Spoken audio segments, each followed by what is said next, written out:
ऐसा कोई उनके पास कोई ऐसा इंजेक्शन है जो बच्चे को लगा देंगे और बच्चा बच्चा ओके हो जाएगा, ऐसा नहीं है। एक नई बीमारी CUET रिजल्ट आता है ना, तो सबसे पहले नाना का फोन, नानी का फोन, मामा का फोन, मामी का फोन, चाचा का फोन, क्या हुआ क्या नहीं हुआ। लास्ट एपिसोड में हमने विजय पाल सर से इंडियन एजुकेशन सिस्टम के बदलाव के बारे में बहुत कुछ समझा था।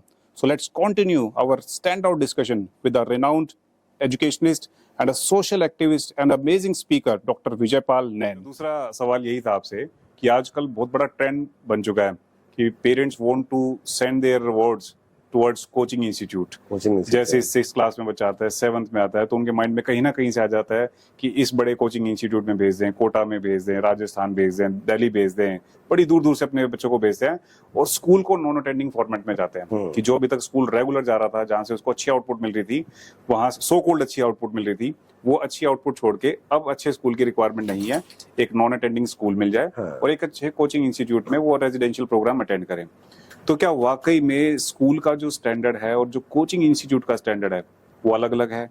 क्या आज के पेरेंट्स को, आज के बच्चे को कोचिंग इंस्टीट्यूट की ज्यादा रिक्वायरमेंट है? क्या कोचिंग इंस्टीट्यूट स्कूल एजुकेशन को कहीं कंपनसेट कर सकता है? आपका क्या कहना है सर इस बारे में? देखिए मोदी जी, आपने जो है ना कोचिंग संस्थानों के बारे में आपने पूछा कि बच्चे के लिए स्कूली या फिर कोचिंग और नॉन अटेंडिंग, जो मतलब कि भाई क्लास 6 7 के बाद उसको कहीं पेरेंट्स सोचते हैं ऐसा। हाँ जी, ये एक मार्केट का स्टैंडर्ड है जी। मतलब ये पेरेंट्स भी सोचता है कि मैं अपने बच्चे को उस स्टैंडर्ड के तरीके से, मतलब कोई मेरा पड़ोसी कोई पूछ ले बच्चा क्या कर रहा है जी, तो ये थोड़ा सा मतलब जो है ना स्टैंडर्ड बन गया है वैसे। लेकिन स्कूल है और स्कूल अगर अपने अच्छे तरीके से स्कूल में अगर बच्चा पढ़ रहा है, स्कूल उसको उस तरीके से लेकर चल रहा है, तो कोचिंग का कोई भी मतलब रिक्वायरमेंट नहीं है सर, बिल्कुल भी नहीं है। कोचिंग की ऐसी कोई रिक्वायरमेंट कि भाई कोई स्पेशल कहे कि कोचिंग में जाके मतलब कोई कोचिंग वाले को ऐसा कोई उनके पास कोई ऐसा इंजेक्शन है जो बच्चे को लगा देंगे और बच्चा ओके हो जाएगा, ऐसा नहीं है। बच्चे को अपने पास रखो जी और बढ़िया स्कूल में पढ़ाओ और अपने उस बच्चे पे प्रॉपर वाचिंग रखो, ठीक है। और नॉन अटेंडिंग वाला जो कॉन्सेप्ट है वो तो मतलब 11th में तो बहुत ज्यादा है। हाँ, 11th के बाद तो स्टूडेंट सोचता है कि मुझे स्कूल में पढ़ना ही नहीं है। बिल्कुल, 11th 12th में तो बहुत ज्यादा है और 11th 12th में भी मेडिकल और नॉन मेडिकल में। हाँ जी, जी। सिर्फ यही दो चीजें हैं। बिल्कुल। आर्ट कॉमर्स वाला बच्चा नॉन अटेंडिंग कोई नहीं होता है, क्योंकि इसमें नेशनल लेवल के एंट्रेंस एग्जाम है ही नहीं। नेशनल लेवल के जो बड़े बड़े एंट्रेंस एग्जाम है, नीट और JEE हैं, बिल्कुल उनकी प्रिपरेशन के लिए बच्चा 11th और 12th स्कूल से छोड़कर बाहर निकल जाता है। लेकिन मैं कहूंगा कि पहले आर्ट और कॉमर्स वाले बच्चे स्कूलों में पढ़ते थे, लेकिन तब से मतलब एक नई बीमारी CUET ये जो नई शुरू हुई है, ये भी कोचिंग संस्थान को और आगे बढ़ाएगी। हाँ। जो आर्ट वाला बच्चा 11th क्लास में वो भी कोचिंग जा रहा है। हाँ, जो कॉमर्स वाला है वो भी मतलब जो है CUET के लिए 1 साल ड्रॉप कर ले। मेरे पास आते हैं बहुत सारे केसेस। हाँ। वो पूछते हैं कि सर CUET के लिए 1 साल ड्रॉप कर लें, CUET के लिए 2 साल ड्रॉप कर लें, 10th के बाद CUET की प्रिपरेशन कर लें, इस तरह की चीज आती हैं। पहले तो मेडिकल वाले, JEE वाले, इंजीनियरिंग वाले ही मतलब जो कोचिंग करते थे। अब तो वो भी स्टार्ट हो गया सिस्टम। अब ये CUET के लिए भी प्रावधान स्टार्ट हो गया। ये तो बहुत बड़ा गैम्बलर, मतलब एक और नया गैम्बलर स्टार्ट हो गया, नया गेम स्टार्ट हो गया ना पूरा मार्केट में। तो लेकिन जो स्कूल में टीचर अच्छा हो, अच्छा, और वो प्रॉपर तरीके से अगर वो स्कूली सिस्टम अगर बहुत बढ़िया तरीके से चले, तो मुझे लगता है कोचिंग की कोई ऐसी कोई रिक्वायरमेंट नहीं है जी। बच्चे को, माँ बाप को जितना कोशिश हो उसके स्कूली लेवल तक वो अपने पास रखें, देख रेख रखें, स्कूल में रूटीन में जाएं, चेकअप करें उसका, और स्कूल से उसका एक्चुअल फीडबैक लें। मुझे लगता है ये एनफ है। मैं पेरेंट्स को मैं एक ही बात कहूंगा कि अगर कोचिंग संस्थान में अगर बच्चे को भेज रहे हैं तो उसको उस प्रेशर के साथ ना भेजें कि आपको करना ही करना है।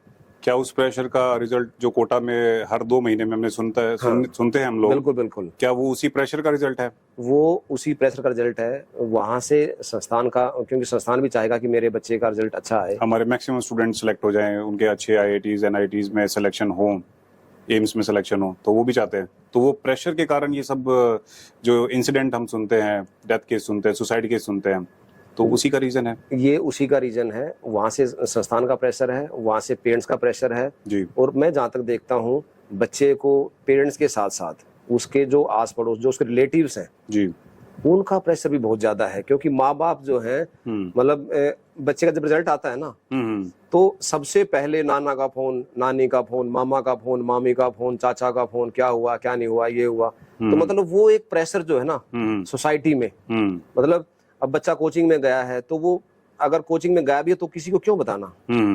आप अपने बच्चे, आपका बच्चा है, आप उसको फी पे कर रहे हो, तो आपको मार्केट में किस लिए बताना जी कि बच्चा कहाँ है, क्या कर रहा है, क्या नहीं है। तो चुपचाप उसको कराओ जी, और किसी को मत बताओ। जी। आप अपने तक रखो, लेकिन वो बच्चे को प्रेशर मत डालो। ठीक है। अब बच्चा ले जाता है प्रेशर।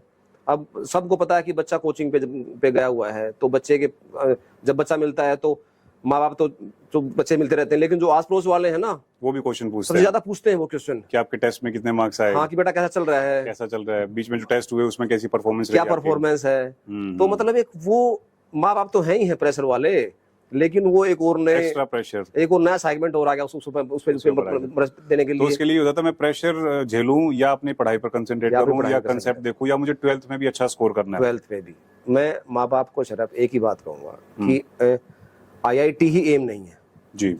मेडिकल एम्स ही एम नहीं होना चाहिए कि भाई अगर कि कोई अच्छा बच्चा है और बाय द IITs में नहीं हुआ, वो उसका मेडिकल में नहीं हुआ, तो इसका मतलब ये नहीं कि आपका बच्चा खराब है, लाइफ खत्म हो गया, सब कुछ आप भी नहीं। कोचिंग में बच्चे को भेजो, लेकिन ये सोच के मत भेजो कि इसका IIT में हो ही जाएगा। जी कम से कम ये है कि उसके वहां पे कॉन्सेप्ट क्लियर हो जाएंगे। बिल्कुल। वो बच्चा आपका वहाँ मैथमेटिक्स पढ़ रहा है, वो आपका साइंस फिजिक्स पढ़ रहा है, केमिस्ट्री पढ़ रहा है, बायो पढ़ रहा है, उसके कम से कम उस पर्टिकुलर क्लासों के उन पर्टिकुलर सब्जेक्टों के वो कॉन्सेप्ट क्लियर हो जाए, तो वो कॉन्सेप्ट उसको लाइफ भर काम आते हैं। वो कहीं पे भी, क्योंकि हर माँ बाप की इच्छा होती है कि मेरा बच्चा के गवर्नमेंट जॉब में लगे, तो वो चीजें कहीं ना कहीं उसको पूरी लाइफ काम आती है।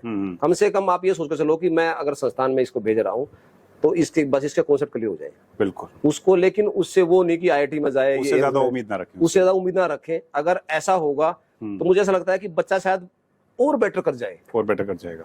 प्रेशर फ्री अगर पड़ेगा तो और बेटर कर जाएगा, और बेटर कर जाएगा। और भी बहुत सारी बातें हैं जो हमें विजय पाल सर से डिस्कस करनी है। So we will continue our discussion in the upcoming episodes, so don't go anywhere, stay tuned with career जानो।